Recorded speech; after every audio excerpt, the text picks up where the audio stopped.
جنت کے مناظر اور اس کی نعمتیں۔ میرے عزیزو، آئیے آج ہم آپ کو ایک ایسے سفر پہ لے کے چلتے ہیں جو دل کو سکون دے گا، آنکھوں کو اشک بار کرے گا اور روح کو جلال بخشے گا۔ سوچیے ایک لمحے کے لیے ایک ایسی جگہ جہاں نہ بھوک ہے، نہ پیاس ہے، نہ غم ہے، نہ دکھ، جہاں نہ آنکھ کبھی روئے گی، نہ دل ٹوٹے گا، نہ جسم تھکے گا۔ Welcome back to our Islamic channel الفاظ اسلام۔ ناظرین، کوشش یہی کرتے ہیں کہ ایسی ویڈیوز بنائیں جو آپ کو اس دنیا کے ساتھ ساتھ آخرت میں بھی فائدہ دے۔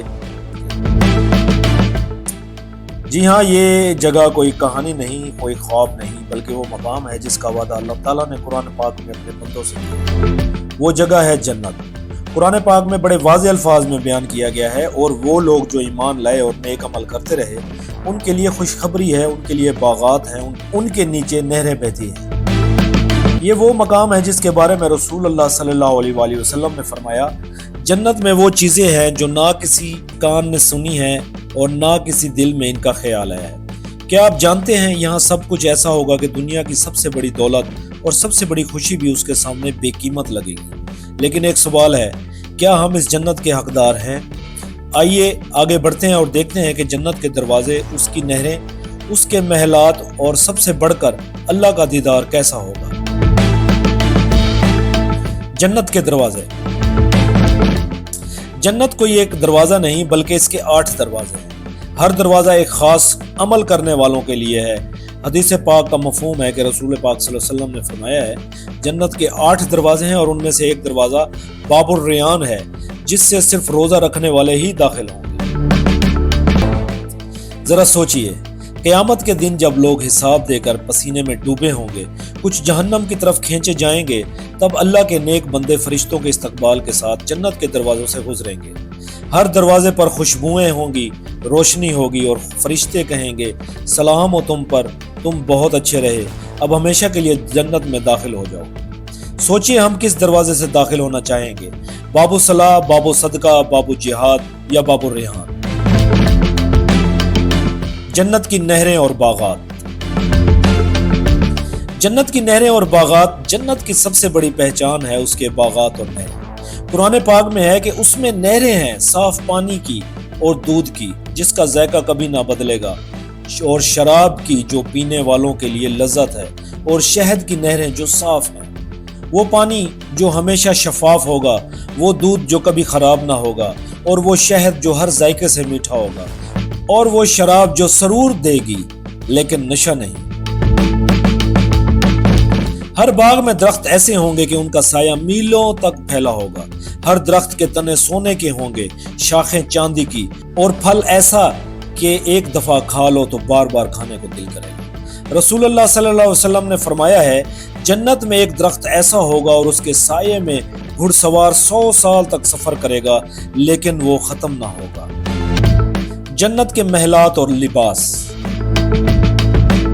جنت میں رہائش کے لیے محلات ہوں گے، ایسے محل جو سونے اور موتی سے بنے ہوں گے۔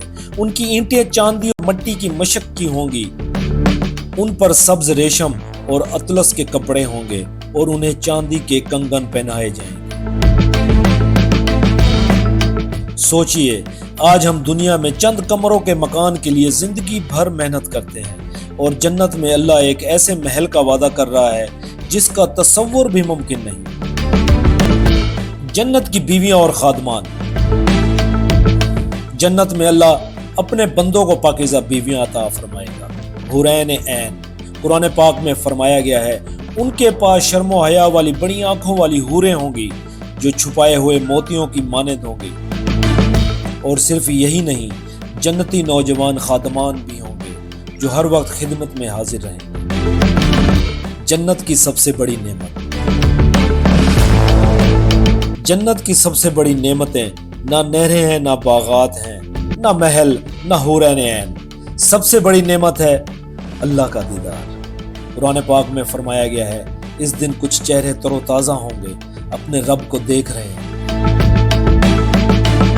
ایک حدیث کا مفہوم ہے، جب جنتی جنت میں داخل ہوں گے، اللہ تعالیٰ فرمائے گا، کیا تمہیں کچھ اور چاہیے؟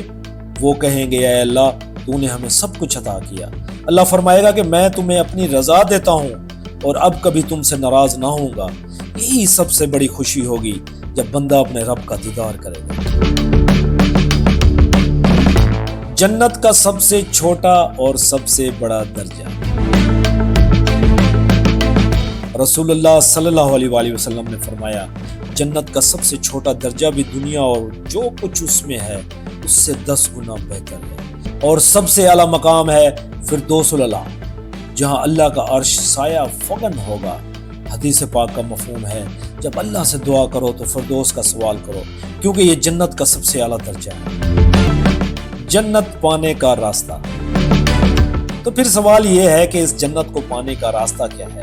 قرآن و سنت ہمیں سیدھی راہ بتاتے ہیں، جس میں آتا ہے ایمان اور عقیدہ و توحید، نماز قائم کرنا، روزہ رکھنا، زکوٰۃ دینا، ماں باپ کی خدمت کرنا، حسن اخلاق اپنانا۔ قرآن پاک میں آتا ہے کہ جو اللہ اور رسول کی اطاعت کرے گا، اللہ اسے ان باغوں میں داخل کرے گا جن کے نیچے نہریں بہتی ہیں۔ دعا۔ جنت کا تصور ہی دل کو بے قرار کر دیتا ہے، لیکن یہ حقیقت ہے کہ جنت ان کے لیے ہے جو دنیا میں اللہ کے احکام کو مانیں گے۔ تو آئیے ہم سب مل کر عزم کریں کہ ہم اپنی نمازوں کو قائم کریں گے، حلال کمائیں گے، والدین کی خدمت کریں گے اور اپنی زندگی کو قرآن و سنت کے مطابق ڈھالیں گے۔ اے اللہ، ہمیں اور ہمارے والدین کو جنت الفردوس عطا فرما، ہمیں موت کے بعد قبر کے عذاب سے محفوظ رکھ، ہمیں جنت میں اپنے دیدار کی لذت نصیب فرما۔ اے اللہ، ہمیں ان لوگوں میں شامل کر جن پر تیرا انعام ہوا۔ آمین ثم آمین۔ پیارے دوستو، پوری ویڈیو دیکھنے کا بہت شکریہ۔ ایسی دلچسپ ویڈیو کو دیکھنے کے لیے ہمارے چینل سے جڑے رہیں، شیئر کریں، لائک کریں اور ہمارے چینل کو سبسکرائب کریں۔ السلام علیکم ورحمۃ اللہ وبرکاتہ۔